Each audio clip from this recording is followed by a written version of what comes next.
Yeah, my take is that the just concluded election was poorly done, poorly handled, obviously manipulated, obviously compromised.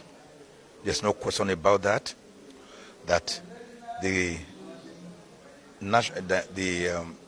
Electoral Act of 2022 makes it clear in several sections that you must upload results from the polling units.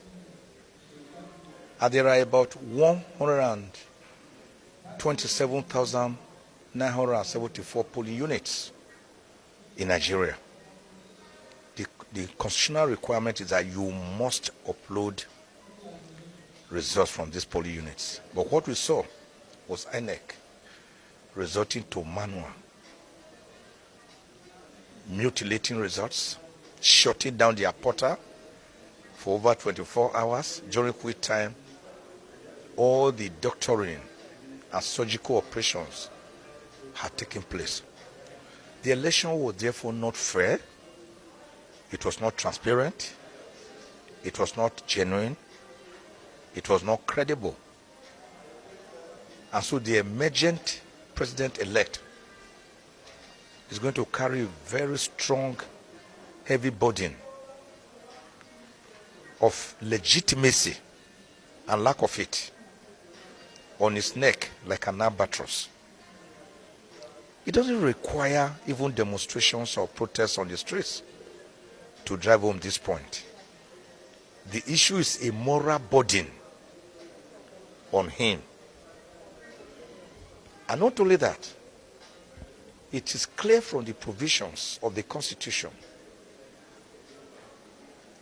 if you check sections 132 to 134, that the winner of the presidential election must not only win plurality of the votes, that is the most number of votes, he must also win 25% in each of at least 2/3 of the Nigerian states and the Federal Capital Territory. What does that mean? You must get 25% in 24 states and the Federal Capital Territory.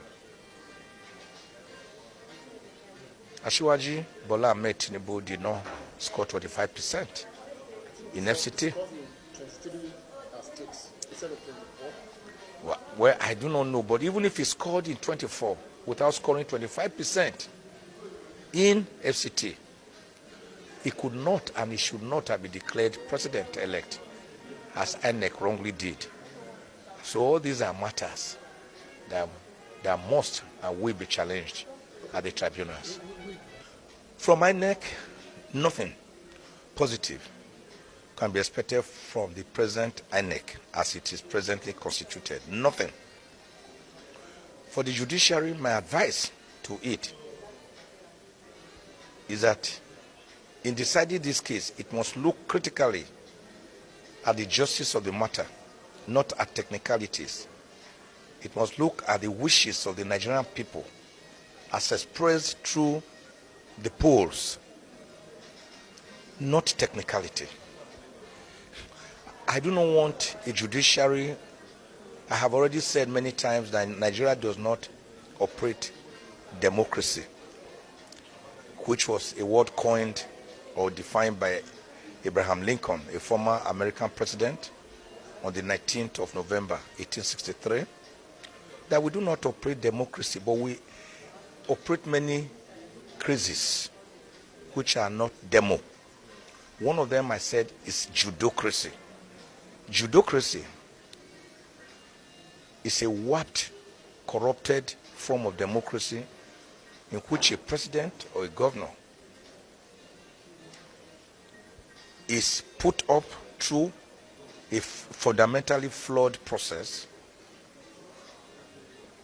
which did not represent the will of the people, and then the people quarrel and they go before the judiciary, and the judiciary midwives, incubates and delivers a president or a governor or a senator for the people, probably against the wish of the people.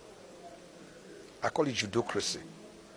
I've also extracted and formulated what we call electionocracy. Electionocracy is another crazy by which Nigerians every 4 years go through the rituals of going for elections or selection, like has just happened, and I will say continue on the 11th. And after that, the governor or president uses the first 1 year studying the system, going around to thank the people. The second year to do one or two little things, including roads that will be washed up after the first rainfall. Then starts from the third year for campaigning secretly, and from the fourth year from openly campaigning. So democracy dividends would not have come to the people. Then executocracy is that when that president or governor now comes to office, instead of making laws for the peace, order, and good government of Nigeria, as is provided for in Section 5 of the Constitution, he goes about terrorizing other arms of government, impoverishing the people, enthroning corruption, insecurity, and economic deficiency. That is executocracy. Then finally we have legislatocracy, which is another crazy, by which the legislature, rather than make laws for the order, good governance, and peace of Nigeria, they make laws for their pockets. They pad up budgets. They use their oversight functions to blackmail members of the executive, to pad up budgets so that they can have their own. And then they give them what you call constituency projects, which are monies they put in their pockets, never for their constituency. By the way, what is the business of a lawmaker with attracting constituency projects for his people? That's the job of the executive. A lawmaker is to make laws. Simple. So until we change this mindset, this analog way of doing things, we can't go forward.